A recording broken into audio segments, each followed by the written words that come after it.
Manappuram and Muthoot మధ్యలో ఉండే difference తెలుసుకోవడానికి ఇప్పుడు స్క్రీన్స్ పైన ఉండే ఈ టేబుల్ ని క్షుణ్ణంగా పరిశీలించండి. దీని తర్వాత మీకు తెలిసిన విషయం ఏంటి? ముతూట్ యొక్క అసెట్స్ అండర్ మేనేజ్మెంట్ చాలా ఎక్కువ. దీంట్లో కేవలం 25% మాత్రమే ఉన్నాయి అసెట్స్ అండర్ మేనేజ్మెంట్ మనపురం వాళ్ళకి. కాకపోతే మిగతా రేషియోస్ అన్ని గానీ చూసినట్టయితే మనపురం వాళ్ళు ముతూట్ వాళ్ళని దాటేసి ముందులో ఉన్నారు.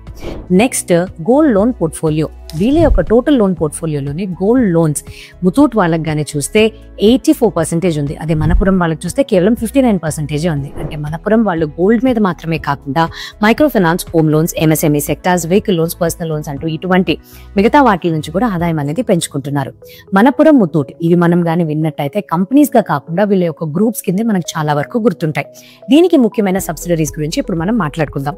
మనపురం వాళ్ళకి ఆశీర్వాద్ అనే ఏఎఫ్ఐ ఉంది అండ్ ముతూట్ వాళ్ళకి బెల్స్టార్ అనే ఏఎఫ్ఐ ఉంది.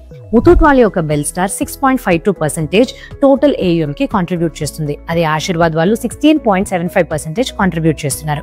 ఏఎఫ్ఐ లోన్స్ అంటే చాలా అన్సెక్యూర్డ్. సో ఈ పరంగా చూస్తే రిస్క్ మనపురం వాళ్ళకి ఎక్కువగా ఉంది. అండ్ రెండవది బెల్స్టార్ వాళ్ళ యొక్క ఏయుఎం ఆశీర్వాద్ వాళ్ళతో పోలిస్తే తక్కువే ఉంది. కాకపోతే ఆశీర్వాద్ వాళ్ళు గత సంవత్సరంలో 639 కోట్లని లాస్ ని నమోదు చేసుకున్నారు. కానీ బెల్స్టార్ వాళ్ళు అదే టైంకి 46.4 crores ప్రాఫిట్స్ ని చూపించారు.